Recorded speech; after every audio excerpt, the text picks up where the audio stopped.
Bueno, vamos a entrar en detalle en lo que es Colombia, el desarrollo institucional colombiano. Lo primero es que tenemos una superpresidencia. Ustedes dirán, ¿cuál superpresidencia si tenemos a Iván Duque? Lo que quiero decir es que el Ejecutivo, y en especial el presidente, tiene demasiados poderes. Porque ustedes lo que tienen que ver es quién nombra y cómo se nombra, a quién le deben los favores, a quién le deben el puesto. Entonces, gobernar, primero es poblar, pero segundo es nombrar. Ese es un acto impresionante, muy importante del Ejecutivo, de gobernadores, de alcaldes, de presidentes. Entonces ustedes van a ver que en muchos de los cargos hay una terna y que el presidente presenta una terna o a él le presentan una terna. Entonces está muy complicado eso, y una de las cosas que me parece complicado es que el presidente tenga que ver tanto en la elección del fiscal.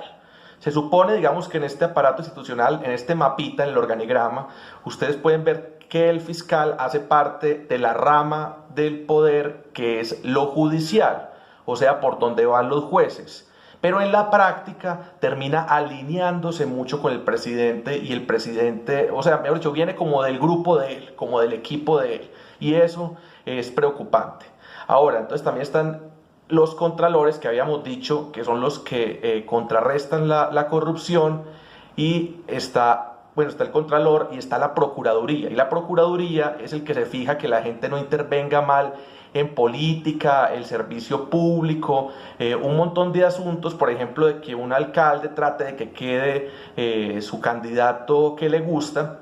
Entonces termina siendo muy alineado el procurador con el Congreso. Entonces termina como el partido que más fuerza tenga, o que normalmente es el del presidente y el de la mayoría en el Congreso, termina nombrando el procurador, y entonces termina el procurador persiguiendo solo a gente que esté en contra del gobierno o de las mayorías o del presidente. Entonces como que terminándole más duro a alcaldes y a gobernadores independientes, y nunca el procurador se mete con un presidente.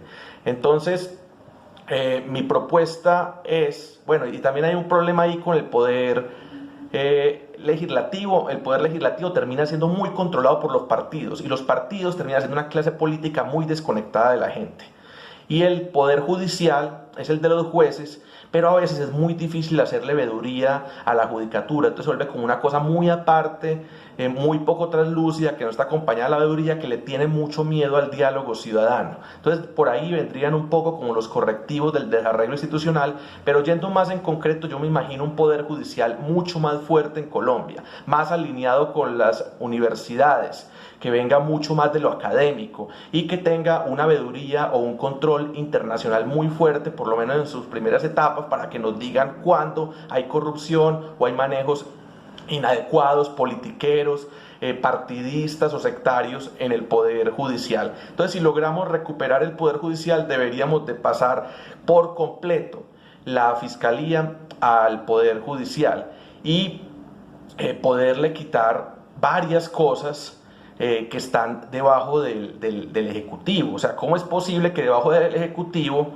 en el caso de las alcaldías, que también es Ejecutivo, acuérdense, están las curadurías, que son los que dan permisos para la construcción? Entonces por ahí se van unos desastres, y por ahí lo de Space, de no cobrar, no pagar lo suficiente, digamos, en materiales. Entonces las curadurías no tienen nada que estar haciendo las alcaldías, tendría que estar en los juzgados, bajo el poder judicial, bajo los tribunales. Y en cuanto a las notarías se controlan desde la presidencia, y son las que dan la fe pública de todas las transacciones, todas las compras y ventas en una ciudad. Entonces por ahí pasan las casas, los edificios, la venta y compra de empresas, pero también la de las tierras. Entonces ustedes dirán, no, eso no importa tanto. Sí importa. Todas las tierras que se les quitaron a las víctimas, por ejemplo por el paramilitarismo, pasaron por notarías. Entonces eso está muy mal regulado, y eso se le dan a los amigos muchas veces del que ganó la presidencia. Entonces las notarías también deberían de pasar a un poder judicial, como yo se los digo. Y finalmente, pues tenemos la Contraloría y la Fiscalía. Pero entonces sería muy interesante que los fiscales tengan que siempre haber sido jueces o haber sido fiscales pues seccionales, ¿cierto? Municipales, departamentales, ese tipo pues de fiscales que van haciendo carrera, pero que ahí esos que hagan carrera también nos los presenten a votaciones.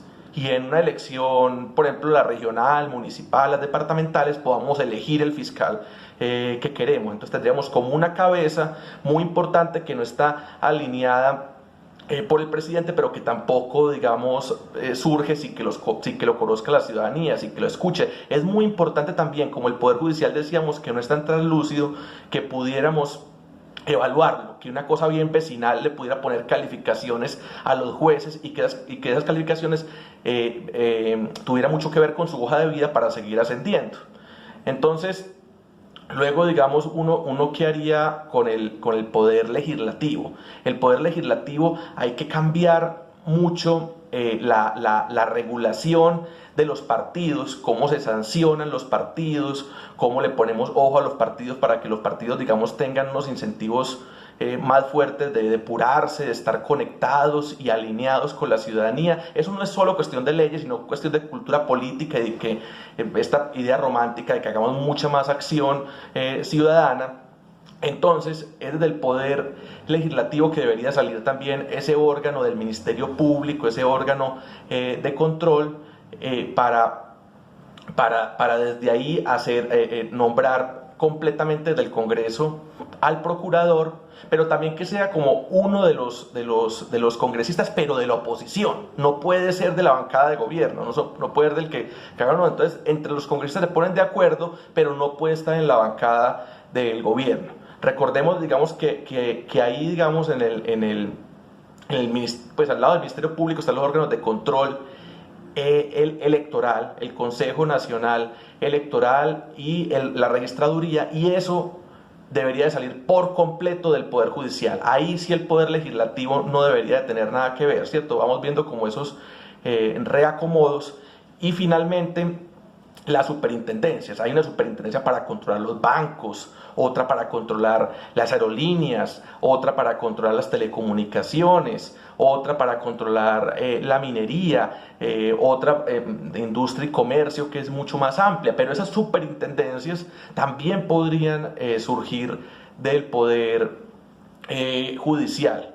Entonces recuerde, ¿cierto? El poder público está la Procuraduría, y la Procuraduría nombra no nombra, digamos, en este nuevo esquema nombraría, digamos, al defensor público. El defensor público pues también sale de una terna, también lo nombra el Congreso, pero este defensor público debería ser por excelencia, o sea, le debería dar más dientes para que controle a militares y a policías y pueda sancionar a militares y a policías. Entonces entramos también en un esquema donde tenemos a alguien que nos defienda, digamos, y controle, que le cree un contrapeso a los uniformados, pero también un procurador de verdad que sea capaz de investigar y de llevar a juicio, pues como para la judicatura, a cualquiera, incluyendo un ministro, incluyendo un presidente.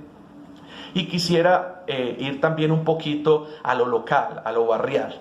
Entonces, ustedes han visto que tenemos juntas de acción comunales y juntas administradoras locales. Lo que pasa es que las juntas de acción comunal se crearon en los 60s y las juntas administradoras locales se crearon con la Constitución del 91, y eso como que no empalma una con la otra. Entonces, digamos, hablando como de control público que vendría del legislativo, aunque el consejo, las asambleas y las juntas administradoras locales no hacen leyes, pues hacen planes o hacen decretos locales, acuerdos municipales proponen. Entonces, digamos, las juntas administradoras locales deberían de ser los que hacen los planes de comuna, los que llaman, digamos, a urgencia sobre un territorio, a una sesión extraordinaria del consejo municipal por comuna, por corregimiento.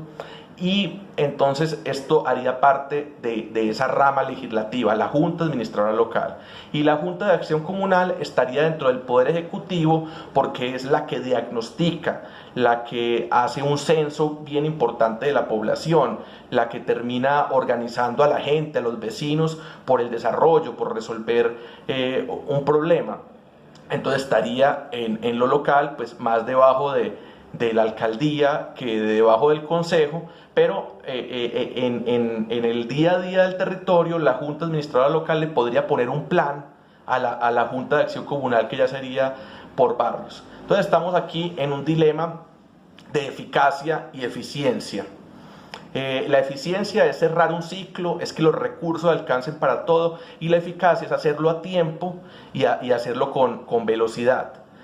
Entonces, cuando uno quiere eficacia y eficiencia en el Estado, esto es un dilema del diseño institucional. Estamos aquí confeccionando, siendo arquitectos de instituciones, de políticas públicas, siendo los sastres de cómo debería funcionar un gobierno, porque ustedes pueden usar este mapa para ver con quién hablar, para ver a quién preguntarles como periodista, pero también es un mapa para uno ver cómo cambian las cosas y cómo llega, digamos, desde la participación electoral, desde ocupar un cargo, hasta desde afuera, desde una veeduría o de una propuesta investigativa, de algo que se vuelve mediático, cómo exigir y hacerle seguimiento a un cambio institucional, hacia dónde debería ir el diseño institucional colombiano o algo más local, pero muchas cosas se definen desde Bogotá, ya hemos dicho. Entonces, ¿qué hay del otro lado de la eficacia y la eficiencia? Es intensificar la democracia, cuando, digamos, la democracia tiene unos costos. Sacar una cosa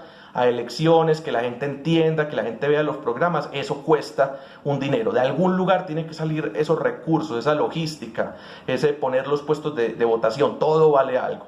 Y por otro lado, el control, ¿cierto? Para que no haya corrupción, la supervisión, alguien mirando, unas firmas, una revisión, que ustedes dicen, me gané esta beca o pasó esto otro, pero ¿por qué me tienen que poner tantos controles o por qué me tienen que poner tantos informes? Eso casi siempre es por transparencia, porque uno no se robe la plata, por luchar contra la corrupción. Entonces empieza esa paradoja, ¿cierto?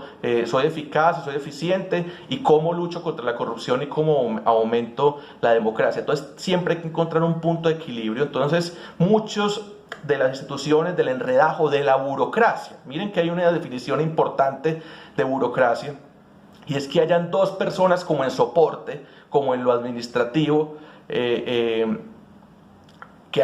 me equivoqué aquí un poquito, ¿cierto? La definición de la burocracia es que haya menos de dos personas en el producto o en lo misional, en lo que se debe hacer en el servicio, por una persona de soporte administrativo. Entonces, esto se los voy a explicar muy fácil. Es como si fuera un hospital.